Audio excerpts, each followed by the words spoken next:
¿Qué tal amigos? Les habla nuevamente Rafael Montesinos en este su programa El Mensaje de la Biblia. Hoy estaremos contestando una pregunta sobre la procedencia de Cristo y la procedencia del Espíritu Santo. ¿De dónde vinieron ellos? ¿De qué lugar vinieron? ¿Del lado de quién o de cerca de quién o de dentro de quién? Hay quien dice que Cristo procedió de adentro del Padre, que el Padre lo dio a luz y que por lo tanto salió de dentro del Padre o de adentro del Padre. Que el Padre lo generó a partir de su propia esencia, de su propia materia, de su propia naturaleza, de su propio ser, y que por lo tanto Él lo dio a luz, lo parió, lo creó, lo generó a partir de su propia sustancia. Otros dicen que el Espíritu Santo también procede de adentro del Padre, que es un viento, que es una fuerza que el Padre exhala.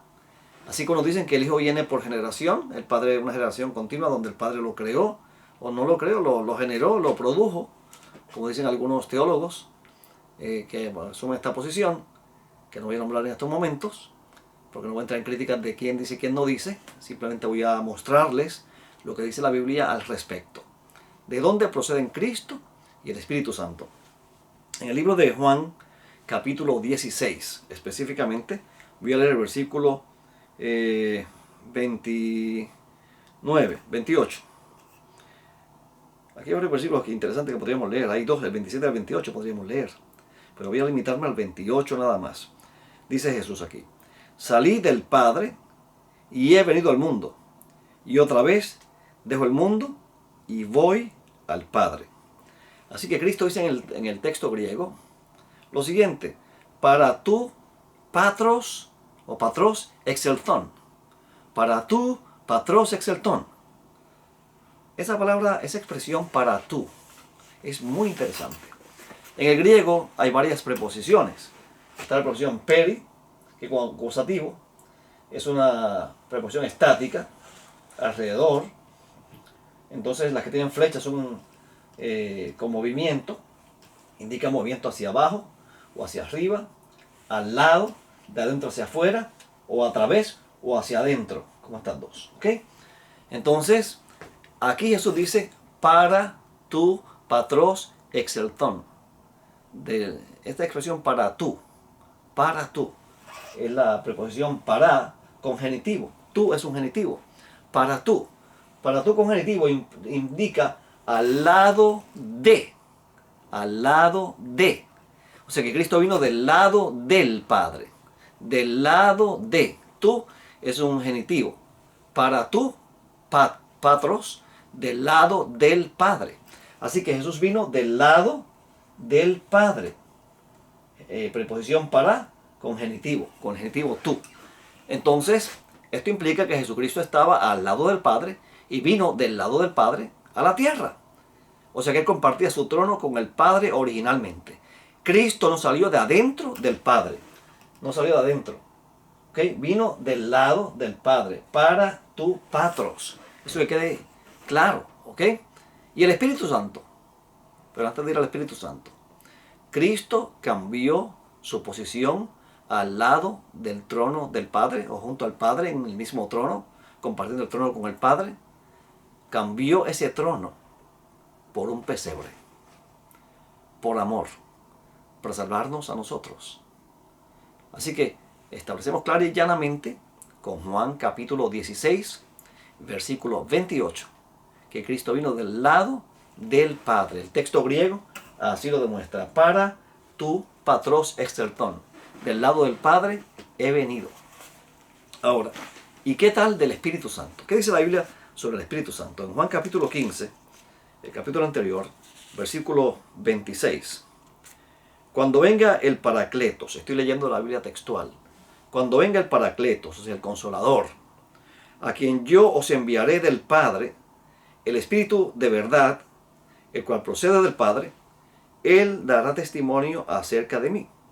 Dice Jesús que Él lo enviará del lado del Padre. Dice aquí, yo os enviaré del Padre. Así que algunos dicen que Él salió de adentro del Padre porque dice del Padre. Pero en el texto griego dice para tu patros. Nuevamente, con genitivo.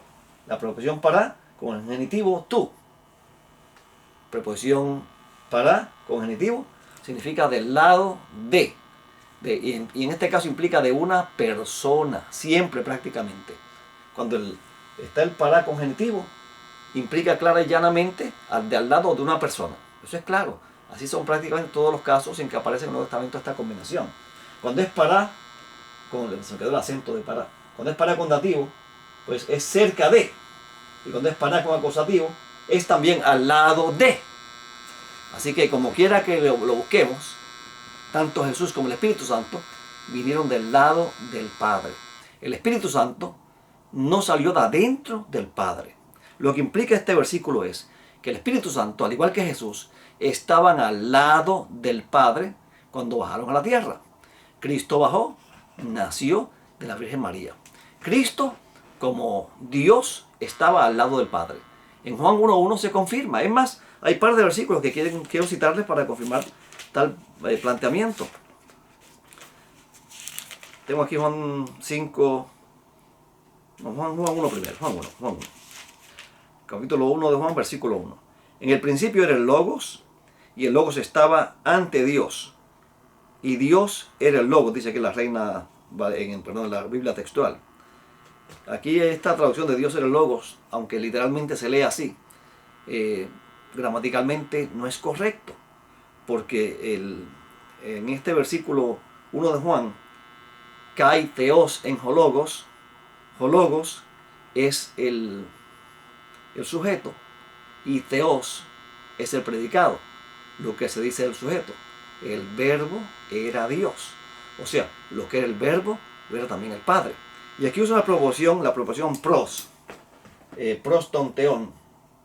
Ve que estaba cara a cara, de frente a Dios. Es lo que implica aquí en Juan 1.1 la proporción pros, frente a, cara a cara, en una relación personal. En el Juan capítulo 17, versículo 5, encontramos otro versículo más, interesante por demás.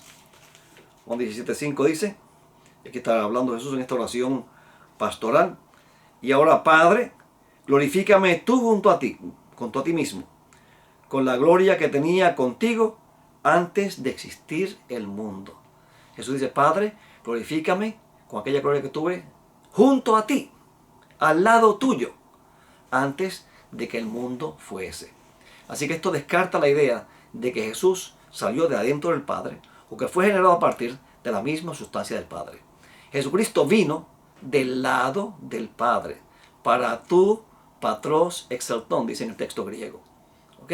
Él vino del lado del Padre. Así que eso que quede meridianamente claro. Y habla allí en Juan 1.1, inclusive que en el principio, cuando todo dio comienzo, ya el verbo estaba allí. Por lo tanto, el verbo no es creado. Por eso en Juan 1.3 dice que todas las cosas por medio de él fueron hechas, y sin él nada de lo que ha sido hecho fue hecho. El Padre no crea sin la participación del Hijo. ¿Ok? Volvemos otra vez aquí a Juan, capítulo 15 y versículo 28. Cuando venga el Paracleto, o sea, el Consolador, a quien yo os enviaré del Padre, el Espíritu de verdad, el cual procede del Padre, él dará testimonio acerca de mí. Así que el Espíritu Santo es el Paracletos, es el Consolador. Un Paracletos es uno que está al lado de otro para ayudarlo. ¿Ok? Así que ese es el Espíritu Santo. Él viene de parte del Padre, es el Espíritu de verdad, el cual procede del Padre. Procede, y aquí dos veces usa la expresión para tu patros, o para tu patros, en este versículo 16, usa la expresión para tu patros dos veces, aludiendo al Espíritu Santo. Para, con genitivo, para tu patros. El Espíritu Santo vino del lado del Padre, no de adentro del Padre. Eso que quede meridianamente claro. Inclusive, Jesús es Paracletos. Jesús es el primer Paracletos. Dice en el libro de 1 Juan capítulo 2 versículo 1, hijitos míos, estas cosas os escribo para que no pequéis. Y si alguno hubiere pecado, Paracleto tenemos para con el Padre, a Jesucristo el justo. Pero entonces, en Juan capítulo 14 y versículo 16, dice en el versículo allí 16, y yo rogaré al Padre, y está hablando Jesús, y os dará otro Paracletos, para que esté con vosotros para siempre. Así que ahora, primero vino Jesús del lado del Padre. Cuando Jesús estaba en la tierra y se iba a ir, Él dijo, no os dejaré huérfanos. Voy a enviar a otro consolador, un los paracletos, uno de la misma clase que yo, tan divino como yo. Por eso es que mentir al Espíritu Santo equivale a mentir a Dios. En el caso de Ananías y Zafira, en Hechos capítulo 5, versículos 3 y 4. Por eso, hablar mal del Espíritu Santo se considera un pecado imperdonable. La blasfemia contra el Espíritu Santo se considera un pecado imperdonable, y que conste que la blasfemia es un pecado contra Dios. Por eso Jesús en varias ocasiones lo querían apedrear, porque siendo hombre, según los fariseos, se hacía Dios y tomaban piedras para arrojárselas. Y Jesús tenía que salir de allí antes de que lo apedrearan, si no, no hubiese llegado al Calvario. Así que el Espíritu Santo es otro que está al lado de nosotros para ayudarnos. Ahora, ¿cómo nos ayuda Jesús? Jesús nos ayuda presentando su sangre delante del Padre. ¿Cómo nos ayuda? El Espíritu Santo. Vamos al libro de Romanos, capítulo 8. Este es un versículo importantísimo por demás. En Romanos capítulo 8 hay dos cosas bien interesantes que dice allí el apóstol Pablo sobre el Espíritu Santo. Un chancecito a lo que busco el versículo. En Romanos capítulo 8, me parece que son los versículos 26 y 27. Vamos a ver, cuando lo consiga por aquí rapidito. Aquí está, versículo 26. Y asimismo también el Espíritu ayuda, así mismo es. Y asimismo también el Espíritu ayuda nuestra debilidad, pues no sabemos cómo conviene, no sabemos orar como conviene. Pero el mismo Espíritu intercede con gemidos indecibles. Y el que escudriña los corazones sabe cuál es la intención del Espíritu, porque intercede por los santos conforme a Dios. Cristo intercede como Paracleto, ofreciendo su sangre por nuestros pecados. El Espíritu Santo dice que nosotros no sabemos cómo orar como conviene, no sabemos pedir como conviene, pero el Espíritu Santo nos ayuda con nuestras oraciones. Mientras Cristo nos ayuda desde el cielo, frente al trono de Dios, el Espíritu Santo está aquí en la tierra. Cristo descendió del cielo, del lado del Padre, murió, resucitó y ascendió. El Espíritu Santo, por su parte, descendió del lado del Padre y se quedó con nosotros para siempre, según el libro de Juan capítulo 14, versículo 16, para que esté con vosotros para siempre. El Espíritu Santo abandonó su trono para siempre y se quedó con nosotros. Con razón el apóstol Pablo en Romanos 15:30 habla del amor del Espíritu, y es una cosa que mucha gente no entiende. Aquellos especialmente que lo quieren hacer ver como una fuerza activa, como la corriente, como el viento, están muy equivocados. El Espíritu Santo ama, intercede, nos ayuda. Una fuerza activa ni ama, ni intercede, ni ayuda para nada. ¿Okay? Un niño mete el dedo en un receptáculo eléctrico y se electrocuta y muere. ¿Usted cree que la electricidad, que es una fuerza activa, le va a dar lástima porque ese niño murió? Para nada. El Espíritu Santo no es una fuerza activa, es una persona que vino del lado del Padre, divino. Se puede blasfemar contra Él. Intercede por nosotros. Es nuestro ayudador aquí en la tierra. Dejó su trono al lado del Padre para venir a morir por nosotros. Bueno, mis amigos, el tiempo se nos acabó. No tenemos tiempo para más. Quise hacer un programa cortito, simplemente para contestar esta pregunta que este forista nos hizo. Que Dios te bendiga y hasta el próximo programa.